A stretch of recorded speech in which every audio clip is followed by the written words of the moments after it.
You also have mixed northern hardwoods coming in the middle of it, but the pine will win in the end. Because it grows faster and chokes out the apple. She's not at all, my mother's not really too generous about it, no. Okay, on both sides of us are an area that was thinned about 10 years ago. And if you look out here on this side towards the mountain, you can see a tremendous understory of pine starting to come up in amongst the taller pines. And that's the goal of thinning out, is to get more light to the forest floor to allow a wider variety of trees to grow. Now, other things grow in amongst that are of no particular timber value, but all are part of the mix in terms of wildlife habitat and so forth. This provides much more cover, much more feed opportunity and so forth for wildlife. What generally appeals to humans is gigantic big trees with a smooth, bare pine needle floor that you can walk in. That's void of life, pretty much. I mean, it's a monoculture is what it's called. It's not a desirable outcome if your goal is to have a reasonable mix of wildlife habitat and forest product. So our goal here is to produce enough pine over time. And what they did here was, when they thinned this, they took out all the bad stuff.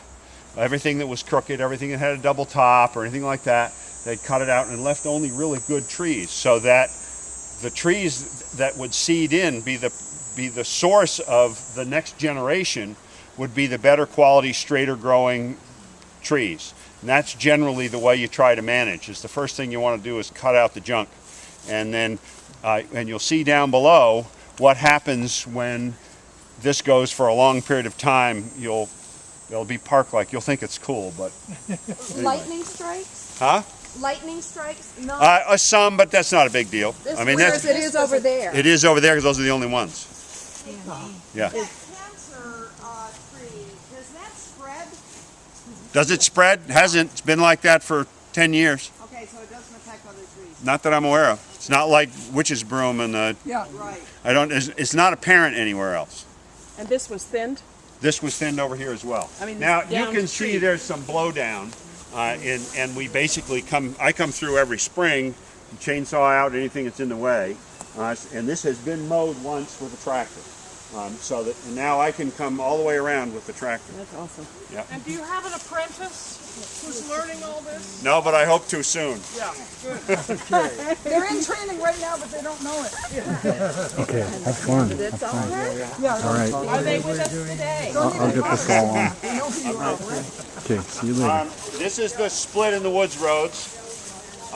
When summer before last, I hired an excavator to go through the existing woods road, which we've had all along, remove a few rocks and stumps and various and sundry other things to make it passable with a tractor, so that it could be mowed from the seat of a tractor. It's not a car road, or you couldn't bring your four-wheel drive up it, but it's suitable for an ATV or a tractor, and obviously a skidder. At the same time that I did that, I have a friend who hunts deer out here regularly, and he said, well, gee, could I hire the same guy while he's here to start a little road down through here, and we talked about where, to be able to have a spot where we can grow clover, plant some clover, For the deer. and have for the deer, so that he has a place to hunt his tree stand down here. And last fall he took an 8-point buck off his tree stand down here, which is good.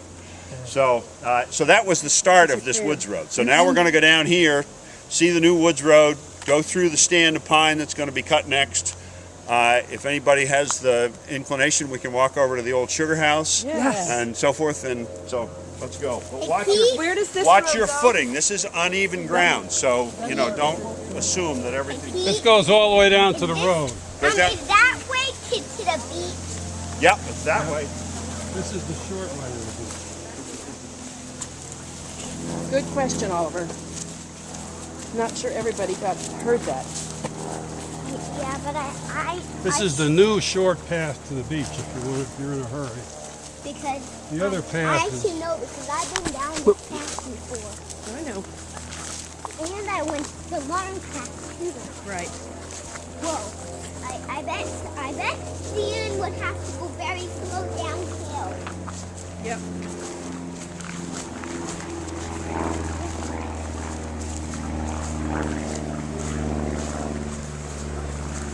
all the clover.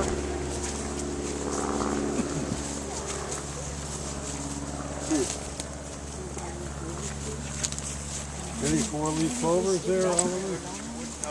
I like clover, just takes I don't even know where it is.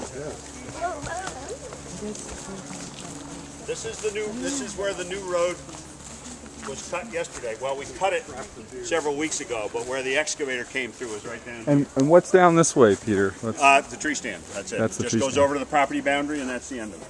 And how far is that? How far? A couple hundred feet. Couple hundred feet. Property line's a couple hundred feet over that way. What? The property. Because we just had an excavator come through and Holy. pull the stumps and move the big rocks. You see some big nugs that he moved out of the way. Now, when we cut this road, there was no attempt at all to be neat and tidy. I mean, you'll see where trees have just been, you know, knocked down right and left and set out of the way so that we could get down through to get it done. In 5 to 10 years, it'll all be gone. So in 10 years, it'll all be gone. In 5 years, you won't even notice it. And that's why I'm so used to doing this that I don't think about the fact that there's a little bit of mess around me. It ends up going away. Successive layers of snow and so forth compact various and sundry debris that gets tossed aside. Really good to just repeat that when the slow folks come up here, don't you think? Because that's what the people who are against it Oh yeah. think of. Everybody hear that? Just that what's happened now is this is the new woods road. This is the last piece to connect the loop all the way around.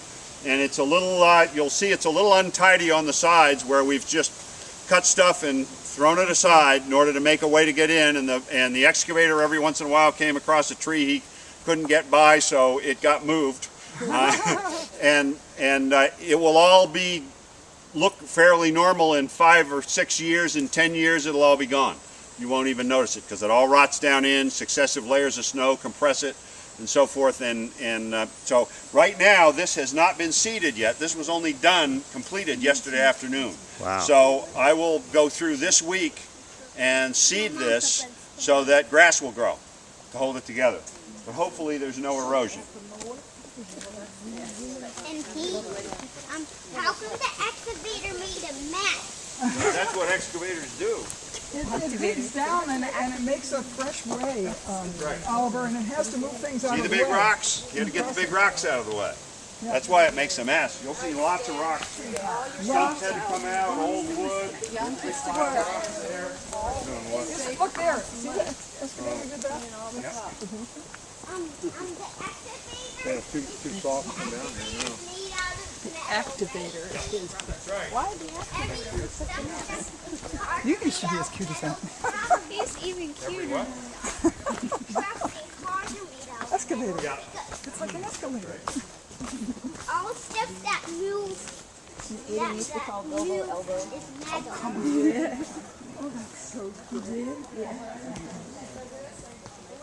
Pete, is there did we pass the spring already? Is there a what? Did we pass the spring already? Yes.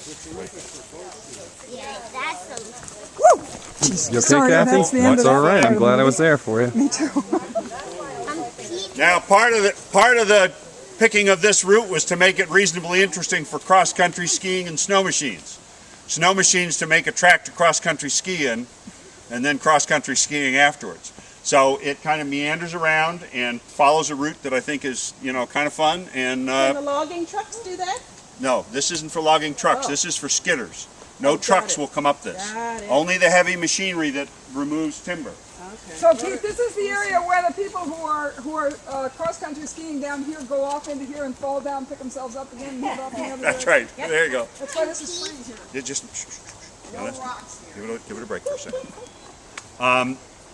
The area you see out here that we're walking on the edge of, this is what was called a 10-acre timber stand improvement done in 1973. A forester came through and culled a variety of different trees by actually cutting the bark, the cambium layer of the bark around the tree, so that certain trees would die and others would live. In 1998, when we had the ice storm, the vast majority of this timber was ruined because it all got topped. Tops broke out of all the trees. So you'll see, and if you read the forest management plan, it talks about in patch cuts getting rid of a certain portion of this every year, at every opportunity, I should say. That's why I want to have a good landing and road system, because the only way I'll interest anybody in coming in and dealing with that is if they have a good place to do it. If they have a good place to do it, they can do it economically. We might even make a little money off that part of it, and we then have a greater area for better quality timber to grow. So that's the idea of want to get rid of the hardwood and primarily promote a greater mix of softwood and hardwood.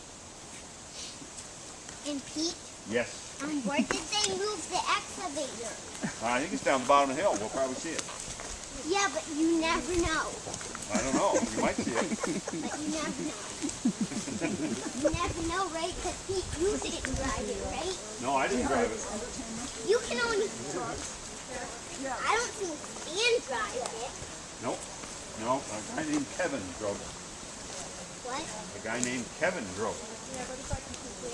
Yep. Who's Kevin? Kevin Barton. He's the excavator guy. And you know what?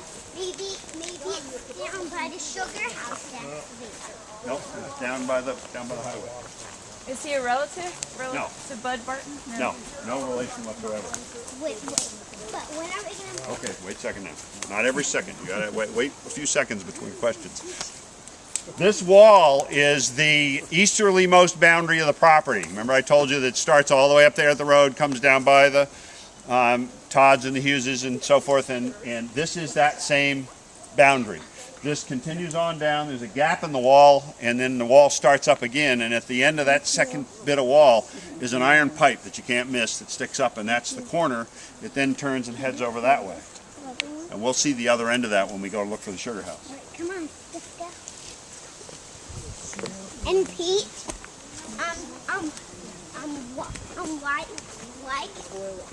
because they couldn't do Already, if you look here, this is a decent sized doe that walked up through here today, this morning. Oh, yeah. Right up through here, you'll see these are fresh tracks this morning. Now how can Because you they have- tell it's a doe instead of a... By the size. Oh, It's pretty small to be anything else. May even be, there's a second one with it, so it could have a Yes. fawn going with it. Yeah, see there's a larger They're print lighter? there and then a little bit smaller print over there. and it's a lighter body. And that's the wildlife will use these roads Yeah. as their way through here because it's unencumbered, gets them to and from different areas where they can feed. Which is Well, anyway, there's a bunch of rotten wood that's been... So we get to call this Tick Alley. Forever. That's no good. Dear Tick Alley. actually I have not. I've been down here for days and days and days between cutting it and doing the work that I've done, and I haven't gotten a single tick on it. That's wonderful. Wood thrush. Is that what that is? That one.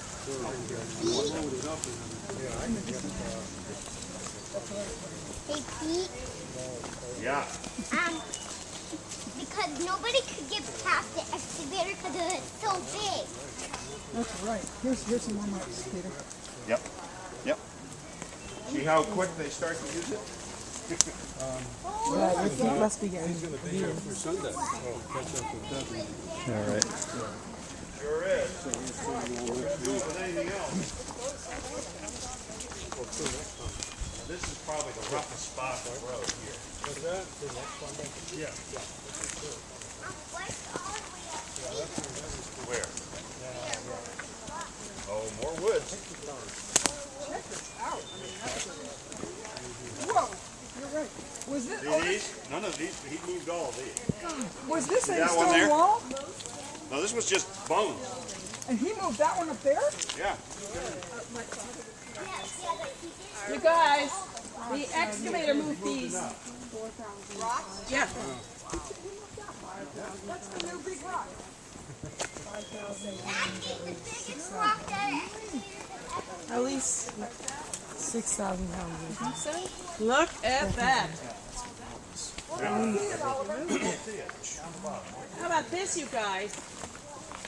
There's maybe here. Now we're kind of in the middle on the lower edge of the hardwood stand. You can see a mix of gray birch, white birch, red maple, mostly red maple, all through here. Periodically there are some firs. Fir doesn't grow well in this environment. It's basically a garbage tree. It's only worth chips, if that. They tend to die as they get to be about that big around. They die and rot and fall over. That's their principal function in life. But when they're little, Sounds like us. when they're little, they actually provide for habitat for snowshoe hare. The firs do. Pete, how far is the sugar house? It's a ways. God, they've been trotting back and forth through here. Maybe 15 minutes, Oliver? 15 minutes? We've been walking a long way. No, not very far. We've got a long way to walk. Keep those feet moving there, Oliver. Keep those legs working so you can be strong like Peter. I wonder if there's much ATV use here. People just come in. Yeah, they've got. I mean, just think how fast they can move.